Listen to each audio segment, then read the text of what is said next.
Hello and welcome to Psych Insight, the channel where we delve deep into the human psyche, exploring its many facets through the lens of psychology. Our goal is to provide you with insightful content, shedding light on the complexities of our minds. We aim to inspire introspection, self-awareness, and a deeper understanding of ourselves and those around us. If you enjoy our content, please like, share, and subscribe to our channel. Your support helps us keep producing more insightful videos. In today's episode, we're going to explore a fascinating aspect of human psychology, the dark side that lurks beneath our pleasant exterior. So, buckle up and prepare for an intriguing journey into the depths of the human psyche. Now, let's begin our expedition with an introduction to the dark side. Our dark side is the shadowy corner of our psyche that houses our insecurities, our fears, and our negative impulses. We all have it. This is what Carl Jung referred to as the shadow, a concept further explored by Greene. Our shadow is the part of us that we often choose to repress, to hide away from the world, and even from ourselves. Yet it's essential to recognize this dark side, not to let it dominate us, but to understand its power and influence over our actions and emotions. It's in the acceptance of our shadow that we can channel its energy into something more creative and productive, rather than letting it fester in the hidden recesses of our mind. So grab your metaphorical flashlight and join us as we explore the uncharted territories of our psyche. Now let's dive into the signs that reveal the shadow. Have you ever noticed people behaving in ways that contradict their self-presentation? This, my friends, is what we call contradictory behavior, a telltale sign of the shadow at play. Let's dive into this intriguing phenomenon. Imagine your friend, always the picture of kindness, suddenly snapping at a waiter for a minor mistake, or your colleague who prides himself on punctuality, constantly arriving late to meetings. These are prime examples of contradictory behavior, where actions don't match the persona people project. We all have a certain image of ourselves that we present to the world. We often believe in this image so much that we're convinced it's who we truly are. But our actions, especially when they contradict our self-image, reveal the parts of us we'd rather keep hidden, our shadow. In the realm of the shadow, the sweet-tempered friend has a temper, and the punctual colleague struggles with time management. These contradictions can be jarring, but they're invaluable in uncovering the hidden aspects of our personality. Contradictory behavior is not always negative. It can also manifest in positive ways. Think of the stern boss who shows unexpected kindness, or the introverted friend who surprisingly shines in social settings. So why do we indulge in contradictory behavior? It's our subconscious attempt to balance our persona. The kind friend may snap to release pent-up frustration. The punctual colleague might be late to assert a subconscious need for freedom. It's the shadow's way of saying, "Hey, I'm here too." The key is not to eliminate these contradictions, but to understand and integrate them. This is how we become more authentic, more whole. We need to acknowledge our dark side, the shadow, and find ways to express it healthily. So the next time you notice someone's actions contradicting their words, remember, it might just be their shadow trying to get a word in edgewise. And when you catch yourself behaving out of character, take a moment to listen to what your shadow has to say. Remember, actions speak louder than words. Ever seen someone lose control in a burst of emotion? Well, if you have, then you've witnessed the shadow in action. This dark side is not something we readily associate with composed, agreeable individuals we interact with daily. But remember, everyone has a dark side, and emotional outbursts can be a glaring sign of the shadow at work. Consider this. Your usually calm and composed colleague suddenly explodes in anger over a minor issue, or your friend who is typically cheerful breaks down in tears unexpectedly. These emotional outbursts are like pressure valves, releasing the pent-up negative emotions that have been repressed for too long. It's as if a dam has burst, letting out all that was held back. This sudden release can be shocking to witness, but it's important to remember that these outbursts are not unprovoked or irrational. They are a manifestation of the person's shadow, a reflection of their repressed feelings and desires. It's an unfiltered glimpse into their subconscious, revealing aspects of their character that they usually keep hidden. One real-life example of this can be seen in the case of renowned painter Vincent van Gogh. Known for his passionate and intense emotional outbursts, Van Gogh's struggles with his mental health were often manifested in his art. His paintings, filled with bold colors and dramatic strokes, were a reflection of his inner turmoil. His emotional outbursts, though distressing, were an authentic expression of his shadow. Another example is the late Princess Diana, a beloved figure who was known for her emotional openness. Her Her willingness to express her feelings even in public was seen as a sign of strength and authenticity. But these emotional outbursts were also a reflection of her hidden struggles and insecurities, a manifestation of her shadow. Have you ever heard someone deny something so vehemently that it makes you suspect the opposite? This is what we call vehement denial.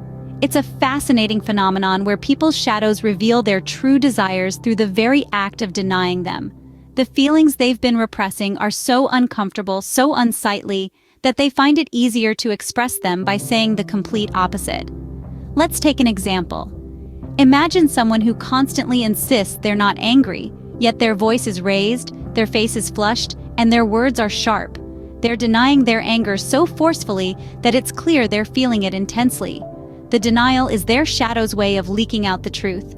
Now, let's talk about another sign of the shadow: accidental behavior. This one's a bit subtler. It's when someone blames their actions on uncontrollable circumstances. For instance, you might hear someone say, "I didn't mean to snap at you, I'm just really stressed right now." They're attributing their behavior to an external factor, making it seem like an accident. But here's the catch: these accidental behaviors are not as accidental as they appear to be. They're often expressions of repressed feelings or desires. So, in our example, the person snapping out of stress might actually be expressing repressed frustration or resentment. It's not really about the stress, it's about what's hidden in their shadow. These signs, vehement denial and accidental behavior, can give us valuable insights into our own shadows and the shadows of those around us. They're like a coded language, revealing truths that we've been trying to hide. So the next time you hear a vehement denial or see an accidental behavior, take a moment to ponder. What might this be saying about the person's shadow? And remember, it's not about casting judgment. It's about understanding, compassion, and growth. After all, we all have a shadow, and it's only by acknowledging it that we can learn to manage it, to channel its energy in creative and productive ways. Denial and accidents can sometimes be a window into the shadow. Have you ever encountered someone who idealizes something or someone to an extreme degree? This is a sign of what Robert Greene calls over-idealization, a manifestation of the shadow. Over-idealization is when we see an extreme version of something, a person, a cause, an object, and we justify our intense feelings towards it. It's like looking at the world through rose-tinted glasses, where everything is perfect and beyond reproach. But why do we do this? Well, it's a defense mechanism. We over-idealize to protect ourselves from the harsh realities of life, to create a safe space where everything is just as we want it to be. But, like all things related to the shadow, over-idealization can be harmful. It can distort our perception of reality, create unrealistic expectations, and lead to disappointment when the idealized person or thing fails to live up to our heightened expectations. Now, let's talk about projection, another sign of the shadow at work. Projection is when we attribute our own uncomfortable feelings, desires, or traits onto others. It's like looking in a mirror, but instead of seeing our own reflection, we see our shadow. We project our insecurities, our fears, our dark desires onto others, often without even realizing it.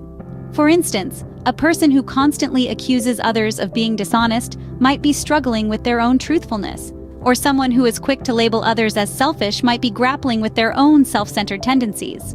In essence, projection is a way of deflecting attention away from our own shortcomings by casting them onto others.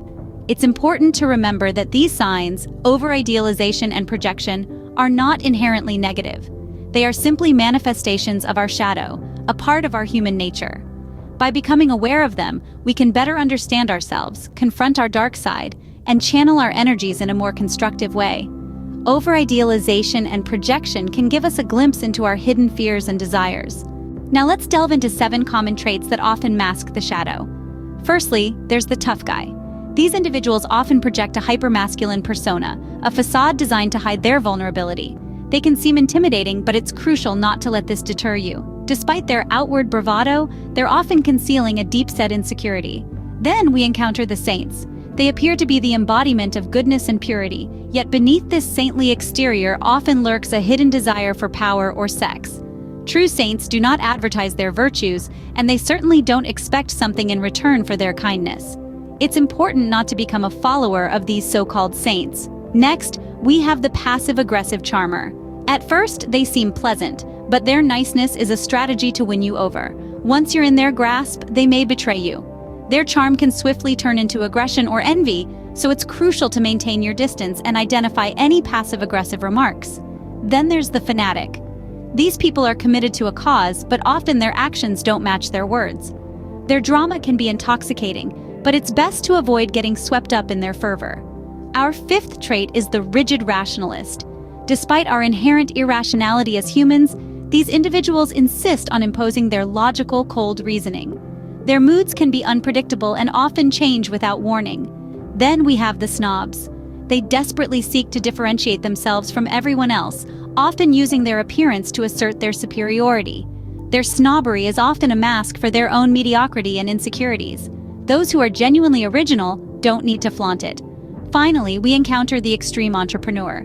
They set incredibly high standards and have a tendency to micromanage.